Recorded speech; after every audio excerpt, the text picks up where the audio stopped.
So this will be my latest video on the Introduction to Objective Personality series on social types.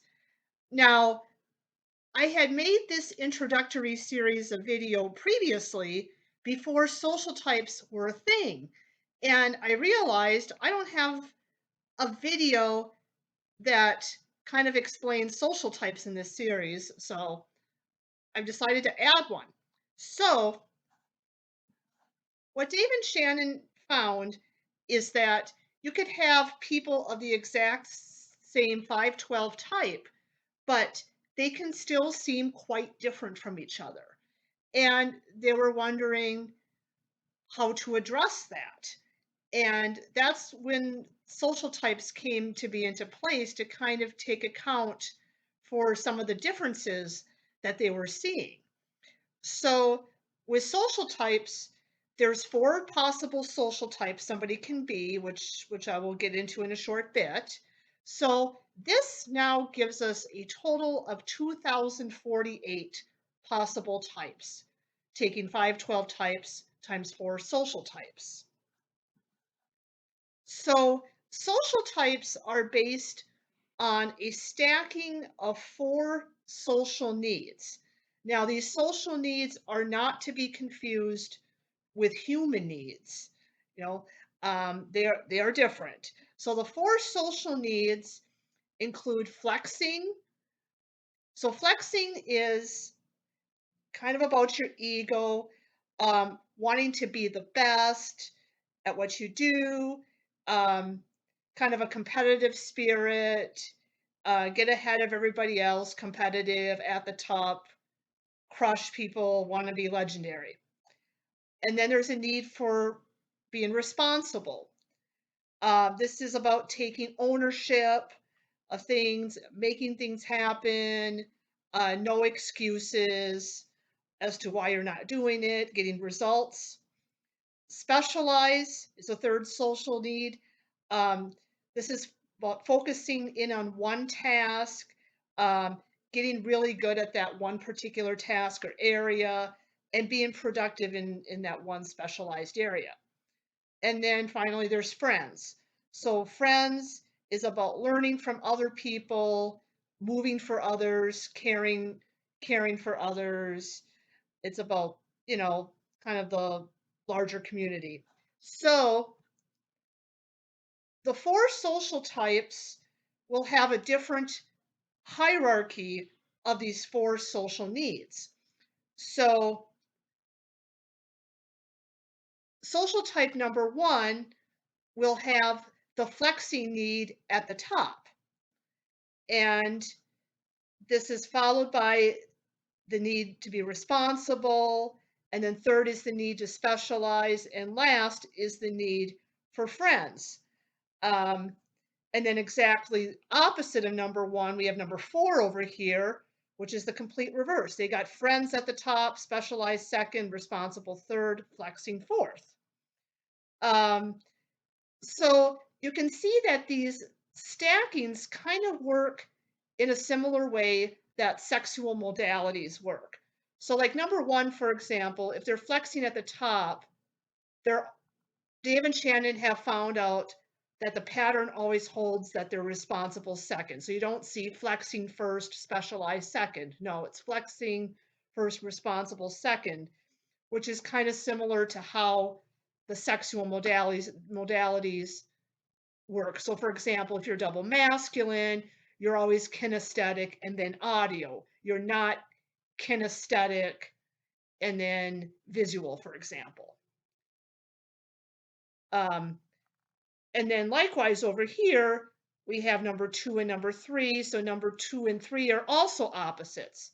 Number 2 is responsible first, friend second, flexing third, specialized fourth, whereas number 3 is specialized first, flexing second, friends third, responsible fourth. And then we can also talk about these social needs kind of in terms of savior needs and demon needs. So the savior needs are in green, the demon needs are in red. So those are going to be the needs that maybe we struggle a bit more with, and the savior needs kind of come a little easier to us. And we can also think of these as being two new coins. So one coin is flexing versus friends. So like if you're flex high, that is first or second, then you're going to be lower on friends. Friends is going to be more like a demon. You can have both flex and friends in your top two. Likewise, specialize and responsible form another coin. So, so if you're high in specialize, you're lower in responsible, and vice versa. Now, I'm just kind of taking the words here that Dave and Shannon have used. Um, I'm not the biggest fan of the word responsible as a choice because, like, a type 3 can be very responsible, in their own area. Um, so I think responsible is kind of more about generalizing, looking at a larger scope, maybe more entrepreneurial, like looking at all aspects of a business, and where a specialize is more kind of narrowly focused in on maybe just a certain particular area of that. All right, and just a few other things to note is that there is no best or worst social type. Now, I hear a lot of people throwing around the word social hierarchy. Like number ones are at the top of the hierarchy and number fours are at the bottom of the hierarchy. That's not really how it works. Number one isn't better than number four. There are plenty of number fours that are very successful in life, like Bill Clinton, um, Keanu Reeves, or Joe Rogan, just to give a few examples.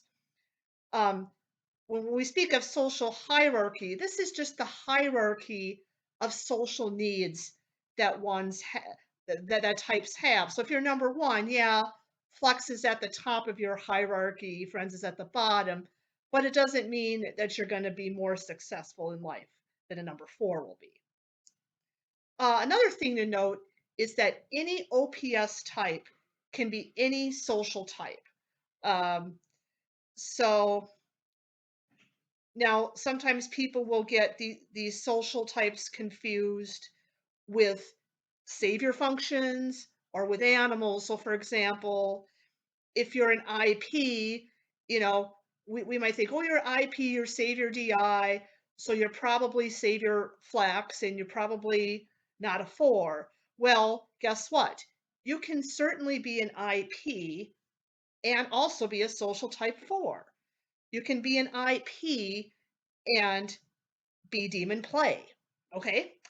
Um, so Shannon has this little graphic here, kind of contrasting saviors, animals, and socials. And by the way, the saviors here is referring to savior functions, so like SI, TI, so on. Um, so a savior function is something that's dominating your every observation, thought, and feeling. It's like a fish that's just swimming in water and it doesn't know that it's wet. The animals are what are feeding the saviors with new or known information and more or less energy, depending on, you know, if it's blast or consume regarding the information, or with energy if it's play or sleep. Now, the socials represent more a separate life drive. So it's kind of like, what do you really want out of your life? So if you're a social type one, you're kind of about, well, I do want to be the best and I want to rise up to the top. You know, like even if you're an EJ and technically you're tribe above self, you still, if you're a social one, you're going to have that life drive to rise to the top. Or if you're an IP and a social four, you have that drive to, have those friendships, those relationships, more of that community focus, even if, you know, you have, even if you're save your DI, okay, even if you're played last, okay.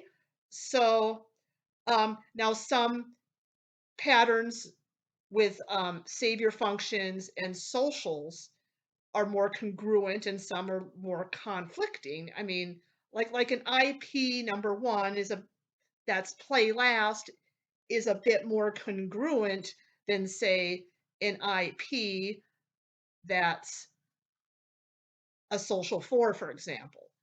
But just remember, any OPS type can be any social type. And then finally, when we're designating the full now 2048 type, the social type is typically written at the end, as shown in these two examples here. Okay, so that gives a summary of the social types in the objective personality system, and I will post a link to my playlist of the other videos that I've done in this series so you can check those out. And I will also link to you the PowerPoint slides. If you want to see more videos on objective personality, please subscribe to my channel, and I will talk to you all later. Bye.